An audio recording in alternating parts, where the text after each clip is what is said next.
Hi guys. So women are not poor because they are lazy. You know, they are poor because nobody taught them the habits destroying their future. Their habits that we do on a daily basis that destroys our future without even realizing it. And I'm going to discuss it today because I really want the best for my women all over the world or anyone watching me right now. This is going to bless your life. This is going to change your life because you can't keep on hustling, bustling, doing all the struggle and not be able to account for what you've been working for years. And that's what I'm going to be talking about today. Number one, you need to stop living to impress people because the people you are even trying to impress, they are not trying to impress you. So why waste your time impressing others when you should use that energy on yourself? That's just something we should work on.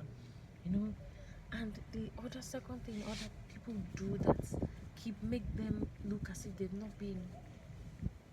they've just been living and not even just existing and not living their life right, is that you're depending on men.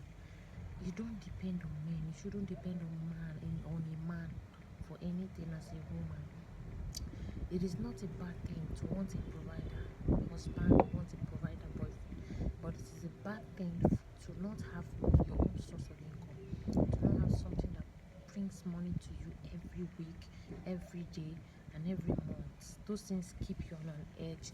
It makes you special. It makes you different. It just sets you apart from every other woman in the world. you know and then the third thing I'm going to be talking about this morning is that you have this fear of the unknown. The fear you already have the plan of what you want to do with your life, but because of the fear, oh, how do I start? Okay, you feel I need 20,000 naira to start. I need 20 million naira to start. 500 million to start.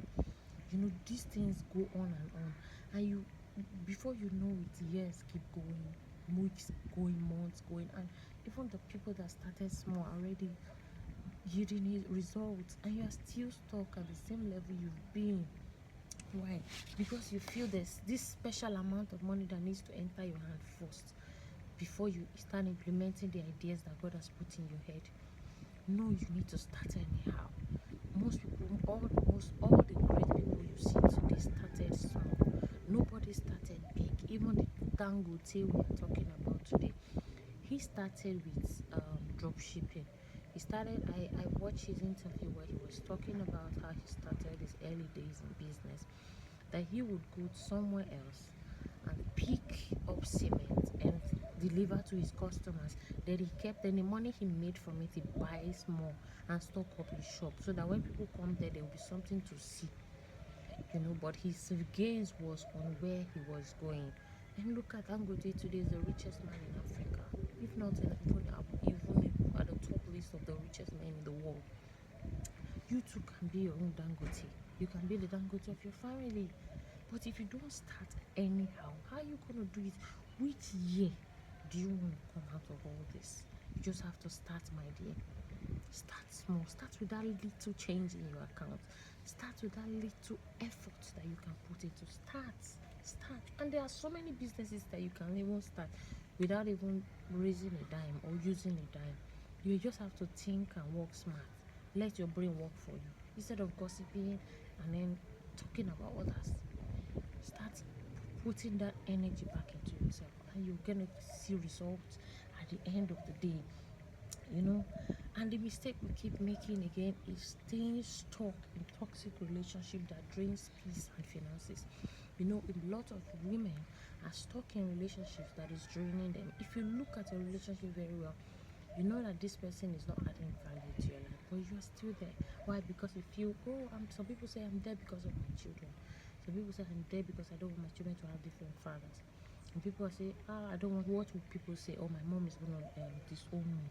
But without even thinking about yourself, without thinking about what you think about your own peace of mind. So the mistake you make, and the reason why it looks as if you've been working all your life but you're not having results, is because you're stuck in a toxic relationship where this person just keeps collecting from you and not adding to you. People drain. You stay, avoid staying with toxic people that drain the life out of you, make you feel lose energy. being with them, you know. And then one of the mistakes you are making, that is the reason why you are not showing, is not obvious to yourself that you've been working all your life, is because you spend more than you save. You can't be earning 1 million naira. You cannot be earning 1 million naira and spend 3 million in a month. That's called craziness. It's not sense. It's out of board. It's overboard, right? You can't be earning 8 million naira and spend 3 million in a month. You need to live within your means, because if you are spending 3 million in a month, it means you don't have a life. It means if your job ends today, your money ends. That's why some people be like, oh, I'm dead, my life is over. And you've been working for 10 years. So what have you been using that money to do? You've been using it to sort family's problem that will never come to an end. If you feel family's problem is going to end, it's never going to end. It's going to end the day you choose not to give anymore. That's the day it's going to end. You think it's going to end? No, as long as they know there's money coming in, they will keep coming. Until you start knowing what you are fixing your money on, people will always want to take from you. So you need to spend wisely so that it can actually show in your body and in your life that this is what you are working for. So I've seen people that earn 50K, 50,000 naira every month, but they have a house that they built, they have car, and they are feeling it. How do they survive? They cope with children and wife. Why? Because they've managed their skill. They've known how to manage the money. It doesn't matter the kind of money that comes into your hand. What matters is how you spend it or how you utilize it. It's either you invest it or you spend it. So you can't compare yourself to the person that saves. Alright, so it does not even matter the amount you collect. What matters is what you use the money to do. Alright, and then the mistake we all make